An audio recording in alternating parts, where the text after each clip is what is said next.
ஒரு சூப்பரான Mangalore PRAN ghee roast எப்படி பண்றதுன்னு வாங்க பார்க்கலாம். ஒரு பவுல்ல 3 காஷ்மீரி மிளகாய், ஒரு 10 போல முந்திரி, இது கூட ஒரு சின்ன சைஸ் புளி சேர்த்து ஒரு 10 நிமிஷத்துக்கு ஊற வச்சிருங்க.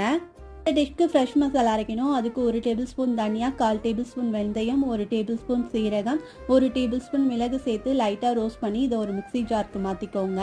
இது கூட நம்ம ஃபர்ஸ்ட் ஊற வச்சிருந்த பொருள் 5 பல் பூண்டு சேர்த்து இதை அரைச்சிக்கோங்க. அவ்வளவுதான், மசாலா ரெடி. இப்போ ஒரு கடாயில் 1 டேபிள் ஸ்பூன் நெய் ஆட் பண்ணிக்கோங்க. இது கூட நான் மஞ்சத்தூள், மிளகுத்தூள் சேர்த்து மேக்னேட் பண்ணி வச்சிருந்த ப்ரானை 2 நிமிஷத்துக்கு ரோஸ்ட் பண்ணி ஒரு பிளேட்டுக்கு மாற்றிக்கோங்க. அதே கடாயில் இன்னொரு டேபிள் ஸ்பூன் நெய் சேர்த்துக்கோங்க. இது கூட நம்ம அரைச்சி வச்சிருந்த மசாலா, ஒரு கொத்து கருவேப்பிலை, தேவையான அளவு உப்பு சேர்த்து நல்லா கொதிக்க விட்டுருங்க.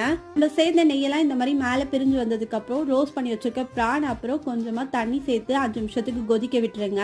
இந்த மாதிரி ட்ரை ஆனதுக்கப்புறம் கடைசியாக 1/4 டேபிள் ஸ்பூன் நாட்டு சக்கரை, கொஞ்சம் கொத்தமல்லி தூவி இறக்குனா சூப்பரான prawn ghee roast ready. Try பண்ணி பார்த்துட்டு எப்படி இருக்கு